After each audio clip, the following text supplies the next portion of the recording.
Salut à tous, j'espère que vous allez bien aujourd'hui. Sujet délicat. Sujet délicat, Ansu Fati. Que va-t-on faire de toi, mon gars ?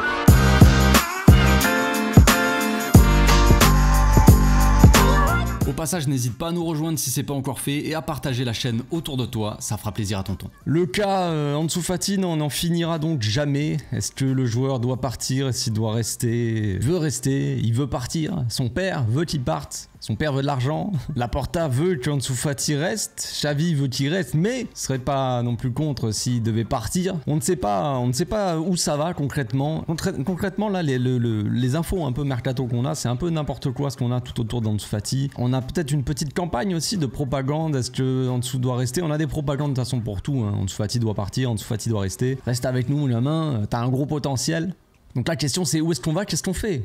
Comme dirait Ben Goose. Non mais sérieux, ce que nous dit Laporta, donc grand ami de Jorge Mendes, l'agent d'Ansu Fati, donc il nous dit que Xavi dit du bien, dit des compliments sur Ansu Fati. À l'entraînement il marque beaucoup de buts, comme Lewandowski, et c'est pour ça qu'il va avoir un rôle important dans l'effectif cette saison. Puis après Xavi, quand on lui pose la question, il dit à l'image d'Alonso ou Ferran Torres, d'ici la fin du mercato, on sait pas ce qui peut se passer, tu vois. On est un peu ouvert aux propositions. Tu vois, mais d'un autre côté, il te dit qu'Ansu Fati c'est l'héritier du club. Alors on sait pas, j'en ai déjà parlé dans d'autres vidéos ou quoi. On ne sait pas vraiment ce que ça veut dire tout ça. Est-ce que Xavi voudrait qu'il reste, mais que la direction elle force un peu parce qu'on sait que quand même Laporta, Jorge Mendes, Deco, il y a une connexion, frère. J'ai l'impression que les mecs veulent faire des affaires, mais Xavi a rien demandé dans l'histoire. En fait, Xavi, pour ceux qui le savent pas, c'est le coach du Barça. C'est lui qui entraîne, donc à l'entraînement il est là, allez les gars, on va faire une touche de balle, un petit taureau aujourd'hui. Puis après, tu vois, il donne ses indications, bon toi tu vas sur le terrain, allez, on joue tous ensemble, on va jouer en 3-4-3 aujourd'hui, on va jouer contre Retafe, voilà, on s'amuse bien, tout ça. Donc voilà, le coach il décide un peu de comment va jouer l'équipe et quel joueur il va mettre sur le terrain. Puis après, t'as la direction sportive ou le président qui ont l'air de vouloir faire venir des joueurs que le coach ne veut pas. Donc ça n'a pas vraiment de sens tout ça, la vidéo ne porte pas là-dessus, mais déjà c'était pour donner un peu mon avis que le club, j'ai l'impression, il travaille plutôt bien, mais des fois on a l'impression que c'est un peu n'importe quoi, toute cette histoire. Donc quand on regarde un peu les infos aussi, parce que je sais ce que vous allez me dire, Ansu Fati, pourquoi Ansu Fati partirait et pas Ferran Torres, Marcos Alonso ou Sergio Roberto, la réponse, hein, la question est un peu bête, la réponse elle est évidente, l'offre et la demande tout simplement, c'est très simple. Mais ce qu'on voit comme info, c'est quand même que s'il y a une bonne offre, une offre correcte, disons, qui arrive sur la table pour Marcos Alonso, il devrait partir. Si, pareil pour Ferran Torres, si Ferran Torres, il y a un club qui arrive 40-50 millions sur Ferran Torres, voilà, Ferran Torres est prié de partir. Après, c'est pareil. Si les joueurs veulent partir ou pas, à l'image de Frenkie la saison dernière qui a tout fait pour rester, Ansu Fati qui a déjà fait beaucoup de choses pour rester aussi au club, donc Ansu Fati peut-être qu'il va bloquer le transfert, qu'il va absolument vouloir rester au club, on ne sait pas. Est-ce que son agent, et c'est ça qu'il faut voir aussi, c'est que son agent, Ansu Fati, a déjà envie qu'il se barre du club, déjà depuis un moment. Rappelez-vous les infos qui sont sorties il y a quelques temps, Jorge Mendes, il trouvait des solutions, il essayait de convaincre Ansu Fati avant que Ansu Fati prolonge là, et qu'il prenne le numéro 10, tout ça. Ça c'était pas la saison dernière, là, donc la saison d'avant déjà. À ce moment-là, Jorge Mendes poussait pour que Ansu Fati se barre du club déjà. Et Ansu Fati avait été catégorique, calme-toi frérot, redescends d'un étage, tu ne cherches pas d'autres clubs, des portes de sortie, quoi que ce soit, moi je veux réussir au Barça. Voilà, ça c'est ça qu'il faut prendre en compte aussi. Son agent, ça fait déjà un petit moment qu'il a envie qu'il se barre. Donc en dessous, il est tout simplement dans une liste avec donc Marcos Alonso, Ferran Torres ou quoi, des mecs comme ça qui sont clairement pas indispensables au club. Et ça me paraît quand même assez logique finalement quand on regarde juste purement football, purement terrain quoi. Sans la fête. Laissez de côté votre amour pour Ansu Fati. Si on regarde clairement ce que les joueurs apportent, tout ça, leur importance dans l'effectif, Ansu Fati est dans la même salle que Ferran Torres, Marcos Alonso, tout ça, ils sont dans la salle d'attente et ils attendent. Dans l'équipe, on a des joueurs qui sont indispensables, on a des Lewandowski, qui malgré son niveau critiquable, il est plutôt indispensable. Au milieu on a Pedri, Frenkie, qui sont des joueurs qui sont indispensables. Bon, Gundogan il vient d'arriver, Roméo aussi, mais pour moi c'est des joueurs aussi indispensables. Gavi même, qui apporte vraiment à l'équipe, tu vois, des joueurs qui ne sont pas vendables tout simplement, intransférables. Derrière il y a Araujo, Koundé même pour moi, qui sont des joueurs qui sont... Christensen pour moi est aussi indispensable, mais en soi je pense qu'il n'est pas non plus intransférable. Si tu as une offre de 80 millions qui arrive pour Christensen, je pense qu'il va partir. Tu vois ce que je veux dire. Puis derrière Ter Stegen aussi, Ter Stegen qui est indispensable à l'équipe. Donc il y a des joueurs comme ça qui sont indispensables et d'autres qui sont beaucoup moins importants à l'équipe. Ça me paraît assez clair. Maintenant la question c'est pas de savoir pourquoi Ansu Fati devrait partir, parce qu'il y a plein de raisons valables à son départ. Déjà, je le précise, voilà, je vais le préciser déjà maintenant, comme ça va être clair pour tout le monde. Moi, je n'ai pas spécialement envie qu'Ansu Fati parte. Je serais pour qu'il reste, pour qu'il essaie de gagner des minutes, qu'il essaie de montrer que, voilà, il revient bien, c'est une histoire sans fin le truc, mais il revient bien, voilà, physiquement il a l'air plutôt pas mal de ce qu'on a vu tout ça fin de saison, pré-saison. Donc j'ai envie qu'il reste, j'ai envie qu'il montre un petit peu, lui donner une dernière chance, la fameuse. Donnons-lui une dernière chance. Ça va durer combien de temps, on ne sait pas. Mais j'ai envie qu'il reste, voilà. J'ai envie qu'Ansu Fati reste, voilà. Au moins vous connaissez mon avis. Mais concrètement, les raisons valables pour qu'il parte, bah, il lui faut du temps de jeu tout simplement. Il faut qu'il reprenne la confiance. Donc il pourrait partir dans un club un peu moins gros que le Barça, retrouver un peu la confiance, retrouver des minutes de jeu tout simplement. Avoir de l'argent aussi. Si on vend Ansu Fati, les amis, ça s'il faut bien l'intégrer aussi. Si on vend Ansu Fati, c'est pour aller chercher quelqu'un d'autre, pour aller chercher quelqu'un qui va être important à cette équipe, vraiment décisif, tu vois. Peut-être un titulaire même, probablement, je ne sais pas. On ne va pas vendre Ansu Fati, on va pas ramener Bellerin, tu vois, ou ramener Memphis Depay, tu vois, si on vend Ansu Fati. Non, ne vous inquiétez pas. Mais si on vend Ansu Fati, c'est pour aller chercher un mec qui va être plus important qu'Ansu Fati dans l'effectif. À l'instant T, je parle.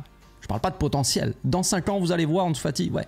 Calme-toi. Non, je parle à l'instant T cette saison, un mec qui pourra apporter plus qu'Ansu Fati cette saison. Mais moi, ce qui me fatigue un petit peu aussi avec les discours de certains supporters dans la communauté, c'est il faut absolument aller gagner la Ligue des Champions.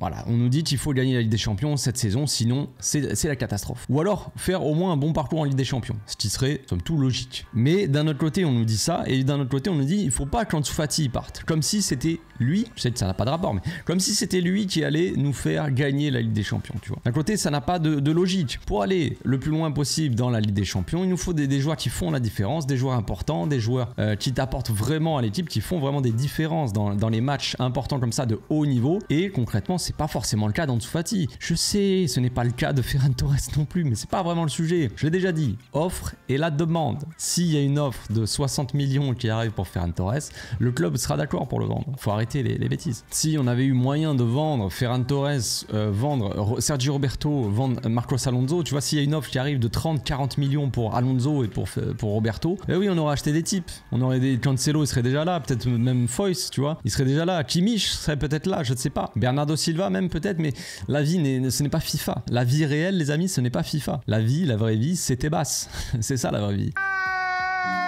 Donc la question, c'est pas vraiment pourquoi il faut vendre Ansu Fati, parce que ça, pour moi, il y a pas mal de raisons valables, finalement. Concrètement, quand on met de côté son affect, ses émotions pour Ansu Fati. Mais la vraie question pour moi, c'est pourquoi il faudrait qu'il reste. Pourquoi on doit garder Ansu Fati? Pourquoi il doit rester là cette saison? C'est une vraie question, c'est pas une question ironique, c'est pas... J'attends vraiment une réponse. Pourquoi il devrait rester? Si on met de côté, comme j'ai dit, l'affect, le fait qu'il soit de la Masia, le fait qu'on aime bien Ansu Fati, que ça soit une pépite, ouais, j'ai beaucoup aimé les débuts, tu vois, le côté émotionnel derrière. Si on met tout ça de côté, alors je sais, vous allez me dire, ouais, mais le football, c'est le côté émotionnel, c'est, tu vois, il faut... dans le football avoir ce côté émotionnel, je sais bien, mais concrètement si on va réfléchir comme un robot et on va être assez froid, on va mettre de côté l'affect et tout ça. Est-ce qu'il faut garder Ansu Fati par rapport à son fameux potentiel? Parce que il faut pas laisser partir Ansu Fati, parce que s'il explose ailleurs, ça, on va le regretter, d'accord?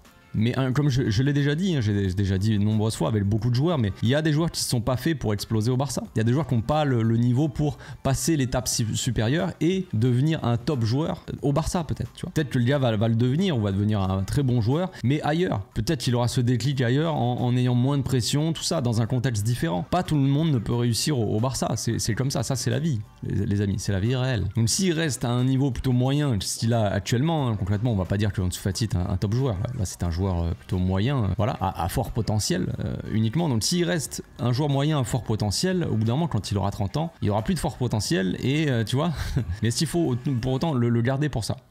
Je ne sais pas. Est-ce qu'un jour il deviendra donc un top joueur? Ça, je ne peux pas le prédire. Personne ne le sait. Donc est-ce qu'il faut garder un joueur au cas où? Concrètement, c'est ça. Hein. J'ai l'impression que tout le monde, la plupart des supporters qui veulent garder Ansu Fati, c'est au cas où il explose. Tu vois.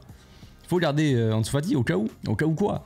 S'il explose jamais, comment on fait? C'est la grande question, tu vois, faut se poser les bonnes questions. Pour moi, la solution idéale pour Ansu Fati, ce serait un prêt concrètement. Si on arrive à faire venir peut-être un autre gars qui sera un peu plus important dans l'effectif, en attendant, prêter Ansu Fati dans un club un peu moins huppé, tu vois, que le Barça, et qu'il arrive à engranger des minutes, qu'il reprenne de la confiance et qu'il devienne vraiment tueur, tu vois, qu'il revienne au top. Et là, on pourra parler, tu vois, on pourra discuter. Voilà. Après, comme je l'ai dit, moi, j'aimerais bien qu'il reste. Dans un monde idéal, peut-être qu'Ansu Fati serait le joueur qu'il a toujours rêvé d'être. Peut-être que dans un monde idéal, Rodri aurait pris la relève de Busquets. Peut-être que Haaland aussi aurait claqué des triplés tous les week-ends. Ça, c'est dans un monde où peut-être Bartomeu n'aurait jamais été président du Barça. Parce que oui, Rodri avait été proposé pour pas beaucoup d'argent. Haaland aussi, hein, pour 12 millions, un truc comme ça au Barça. Il a été refusé. Bref, dans un monde idéal, il se serait passé plein de choses, les amis. Et peut-être qu'Ansu Fati serait titulaire et un top player actuellement. On ne sait pas. Peut-être que Ferran Torres n'aurait jamais été acheté aussi au club. On ne sait pas. Peut-être que Ansu Fati serait déjà parti, aurait déjà été vendu 70 millions, tu vois. On n'en sait rien. Et on ne le saura jamais, sûrement. Donc voilà, ça c'est la grande question pour moi. C'est vraiment la question que doivent se poser, on va dire, les supporters. Ce n'est pas pourquoi il faut vendre Ansu Fati. Pour moi, il y a pas mal de raisons valables, même sans vouloir cracher sur le joueur, hein, pas du tout. Même pour lui-même, tu vois. Pour qu'il retrouve un peu de bonheur dans le football, tu vois. Être prêté et partir un peu loin de ce club-là. Pouvoir peut-être s'épanouir ailleurs, tu vois. Exploser ailleurs. Et pourquoi pas un jour revenir, tu vois. Même pour lui, ça serait bien aussi peut-être de s'éloigner un petit peu. Mais pourquoi Ansu Fati devrait rester au club? Est-ce que c'est uniquement par rapport à son potentiel? Je ne sais pas. C'est un peu triste quand même. Voilà, je vous laisse là-dessus sur cette petite réflexion. On se retrouve demain pour une nouvelle vidéo. D'ici là, portez-vous bien, passez une très bonne journée. Et pour les fans d'Ansu Fati, courage les amis, tenez bon. Tenez bon, il va peut-être rester. C'est très possible. Ciao.